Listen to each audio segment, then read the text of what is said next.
How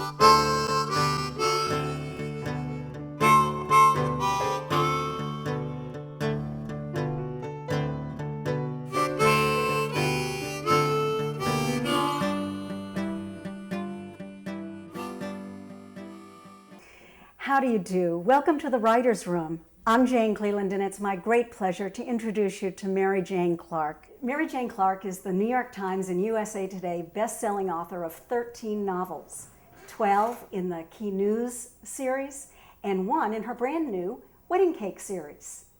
Welcome, Mary Jane. Hi, Jane. Thanks for having me. Oh, it's a pleasure, and I'm so excited. We're going to talk about writers and writing and ideas. Great. First question.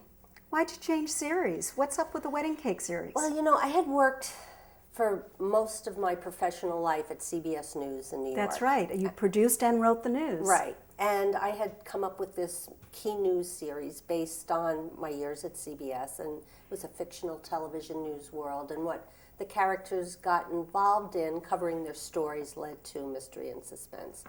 So I think I was writing the 10th one of those, and I was watching television one morning, and Martha Stewart was on the Today Show promoting her book, Wedding Cakes. And as I watched her make these cakes and show how they decorate them and all, I was enthralled to the point where I went out and bought the $75 book that day. And as I went through it, each wedding cake had a different theme. You know, if you were having a beach wedding, the cake had seashells and starfish on it. And if you were getting married in Vermont, the cake had maple sugar leaves on it. And I started to think maybe I could have a mystery series where the cake maker had to go to all these different locations to make a cake, and she would get involved in mystery and suspense.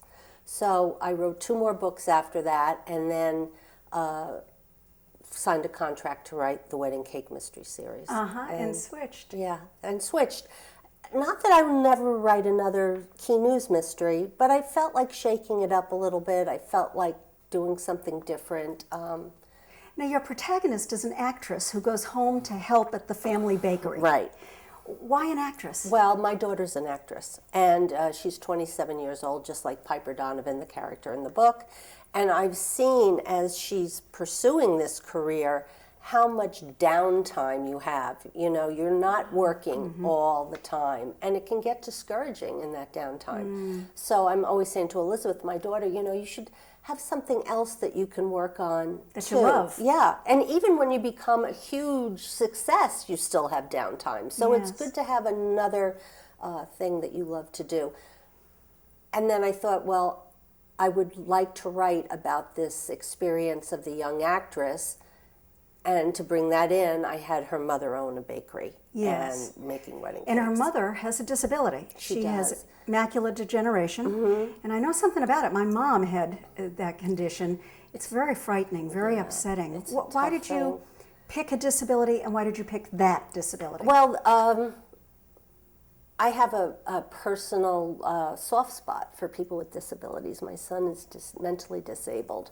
I chose that particular one. My uncle has macular degeneration, but also I had spoken at the New Jersey Library for the Blind, and I was so impressed by the people there. And you know, they weren't victims. They had learned to make adjustments in their lives. One woman who was particularly helpful in this book, she went blind when she had 2 little kids, and she raised them, you know, blind. And then became a big advocate for the blind. And she helped me with the book and gave me a lot of ideas about what it would be like if you were losing your sight, and how you would modify your life. And how you can still be capable. Absolutely. And absolutely. And live a happy, productive, upbeat life. Now, you're anticipating my next question, which has to do with research. I write the Josie Prescott Antiques Mysteries, and I have to do a lot of research into antiques. I'm not an expert per se. I become a mini expert in these different areas. It sounds like you've become a mini expert in macular degeneration. Yeah, mini expert. Not expert. It's a little strong, but I'm conversant in it. Yeah, that's a good word. That's a Yeah. good way to put it. How about the bakery component? Did Well, you have to do a lot of research there? Well, you know what I did? I took a Wilton cake decorating course to learn how to make the flowers. What's a and Wilton cake Well, decorating Wilton cake decorating. It's it's a national company. If you once you hear the name now, you'll be looking for Now it. I'll see it all the time. And they make cake pans and all sorts of cake decoration and baking things, and they offer courses so you yeah. can learn how to do that. So were you a baker in general? I was a real, Betty Crocker kind of baker, the mix kind of baker. That course was so much fun. No one has to worry that I'm going to give them competition at the bakeries.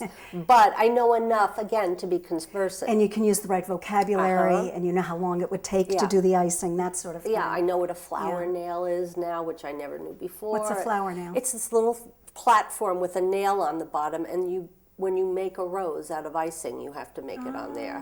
who But how convenient, a flour nail. Yeah. You can use that nail for something else. So it's... I'm backing away from you Yeah. because you're smiling while you're telling me how you're going to kill people. Maybe. I haven't done it with that yet, but it's certainly a Sounds thought. like it could a be good a way. weapon if you needed to protect yourself, if Piper needed to protect herself. Yeah. Yeah. Oh, I like it. Yeah, thanks. Now you include recipes in the book. How do you did you make them up? Do you know test what, them? Jane, I don't pretend to be a baker, a cook. It's not my profession. I know enough to get by. I'm interested. I try new recipes, but I'm not I'm not reinventing the wheel. So Yeah. if there's the buttercream recipe, I might take a recipe that I've used, and since I've gotten it somewhere else, I might add a little more vanilla or a little yeah. more sugar, and just so I can say it's original. But these things that when I put the recipe in, they're all pretty basic recipes, Yeah. and they're based on things that have already been done. And I just work. I tweak them. Then I tweak them so that I'm not totally plagiarizing somebody else's recipe. What about putting together a cookbook? Might you see that in the future? I don't know. Anything's possible, but I'm not planning on it. No. Yeah. No. Are you going to continue with this idea of recipes included in all the books? Yeah, it's fun nice. to throw it in. And But I think people like it. I think I hope they like. I got the first book was of this series is To Have and to Kill, and I've gotten a lot of good reaction, Yeah. and people like the recipes. But still, I don't want you to think it's not a book about baking or cake making. It's suspense, and each book is in a different location, a different bride and groom, different families and friends, and a different story develops. Yes. So it's still about. I want it to be the page turner. That's right. And that's what it has in common with the key news. They're I hope page so. turners. They're very suspenseful. Yeah. But it has a very different feel. It does. It does. This one, the Key News series was in the television news world, which is very fast-paced. It can be cutthroat. It's certainly very competitive. Yes. And so it's kind of high stakes and fast-moving. Yes. And this is about a young woman who's trying very hard to follow her dream as an actress, wants to help her family with the bakery. It's got more family in it, and more domestic. a little bit more domestic, yeah. Now, we talked a moment ago about you want it to be suspenseful, and it is. One of the things you often do is use prologues, and To Have and to Kill is no exception to that. Right. How do you decide whether to use a prologue, what should be in it? How do you not give too much away? Talk to me about prologues. Well, I always have a prologue, because I think in that first 2 or 3 pages, a prologue, I don't always write the prologue first. Sometimes the prologue occurs to me when I'm halfway through. But the prologue can really grab you. And then you can go chapter 1 and start being more chronological in the story.